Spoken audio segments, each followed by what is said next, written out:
Assalamualaikum. Waalaikumsalam warahmatullahi wabarakatuh. Selamat pagi anak-anak. Pagi, Ibu. Bagaimana kabarnya hari ini? Alhamdulillah baik, Ibu. Baik, sebelum Ibu mulai, tempat duduknya diatur dulu ya, rapi. Iya, Bu. Dia Siapa yang hadir hari ini?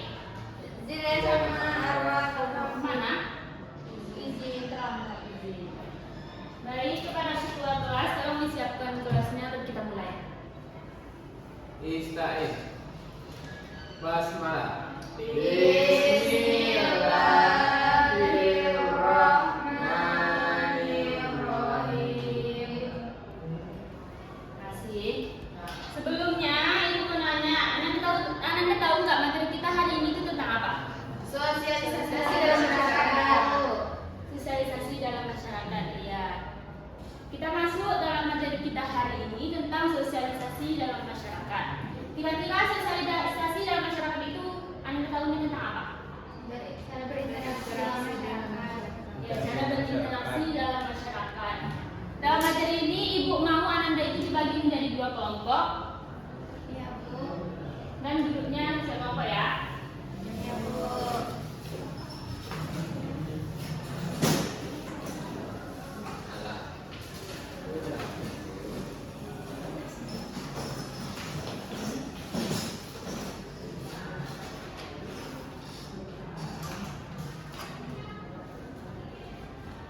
Baik, dalam sosialisasi masyarakat ini, kita pembahasan yang pertama itu tentang sejarah lisan.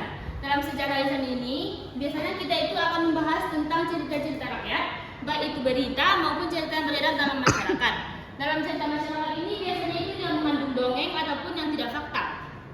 Dan di sini Ibu minta kepada dua kelompok, tolong cari dongeng yang biasa terdengar di masyarakat dan cari apa hikmah yang bisa kita pelajari dari dongeng tersebut.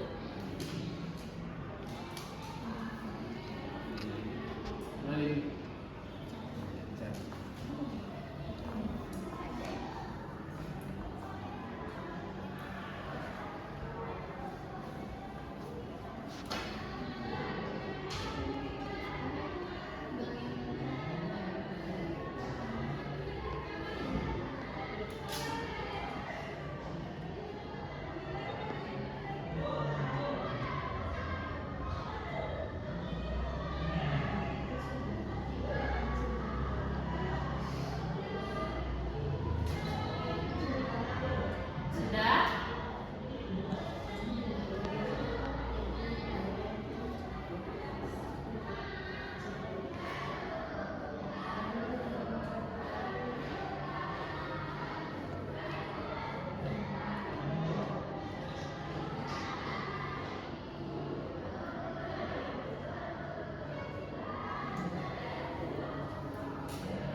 Kalau sudah, bisa kita mulai dari kelompok satu untuk menceritakan ke depan tentang dongeng dan hikmah apa yang bisa kita ambil.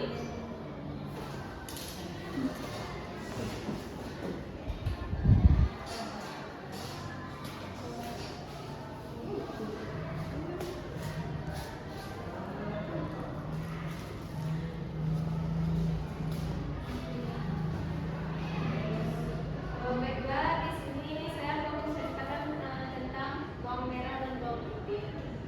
Dahulu kala, hiduplah seorang janda miskin dan dengan dua orang anak gadis, yang satu bernama bawang merah, yang satu anak kandungnya yang terkenal jahat dan pemalas, yang satu lagi bernama bawang putih, anak tiri yang baik hati dan rajin. Bawang merah dan ibunya selalu memperlakukan bawang putih itu dengan sangat buruk. Suatu hari saat mencuci pakaian dia di sungai, bawang putih kehilangan selendang kesayangan ibunya. Bawang putih sedih dan mencari selendang itu untuk bertemu dengan seorang nenek tua yang baik hati. Nenek itu memberikan petunjuk mengatakan bahwa selendang itu terbawa arus ke sungai. Bawang putih kemudian mengikuti petunjuk nenek tersebut dan menemukan selendangnya di hilir sungai. Sekian saja. Terima kasih. Baik, lanjut kepada kelompok 2.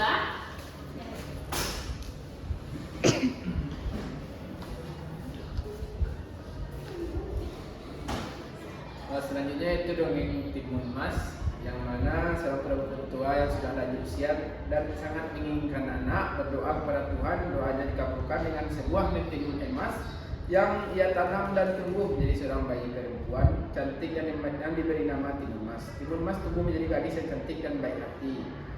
Namun suatu hari seorang raksasa mengetahui keberadaan Timun Mas dan berniat untuk memakannya.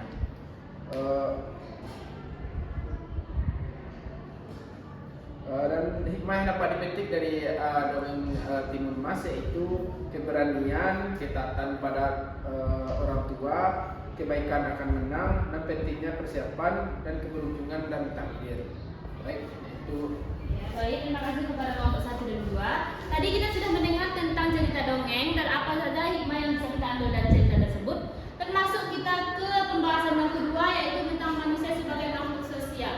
Manusia sebagai makhluk sosial itu kenapa dia disebut sebagai makhluk sosial? Ada yang tahu? Saling membutuhkan satu sama lain. Iya, manusia sosial sebagai makhluk sosial itu karena dia membutuhkan satu sama lain dan dia tidak bisa hidup tanpa bantuan orang lain.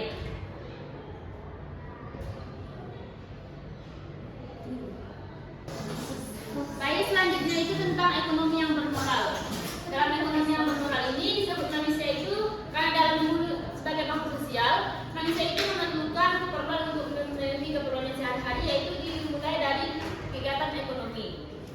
Dalam kegiatan ekonomi ini kita diperlukan untuk melakukan sesuai yang nilai atau norma yang berlaku dalam tempat kita tinggal, sehingga kita dalam mencari untuk kebutuhan ekonomi kita itu menjadi sesuai dengan ketentuan yang berlaku ini. Baik, sebelum Ibu lanjut, ada yang mau ditanyakan? Enggak, Bu. Ya. Baik, sebelum itu Ibu mau untuk Ananda, sebelum kita tutup, Ibu akan menunjuk satu orang untuk mengasih kesimpulan. Kepada Vina, bisa? Sabu.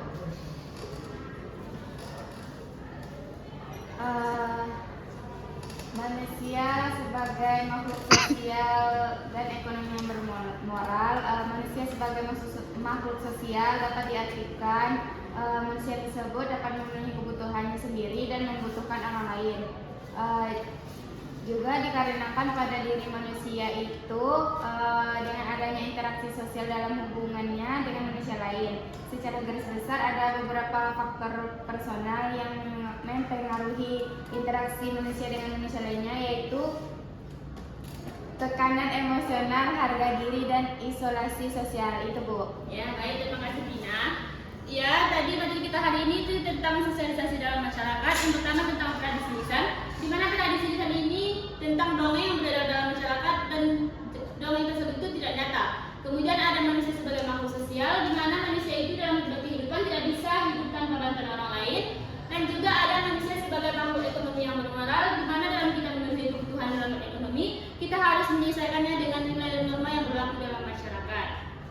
Baiklah, sebelum Ibu tutup, Ibu akan memberikan tugas untuk minggu depan. Tugasnya sama kayak yang tadi, yaitu mencari dongeng-dongeng yang sudah kita dengar atau kita ketahui dan cari hikmah yang bisa kita ambil dari dongeng tersebut.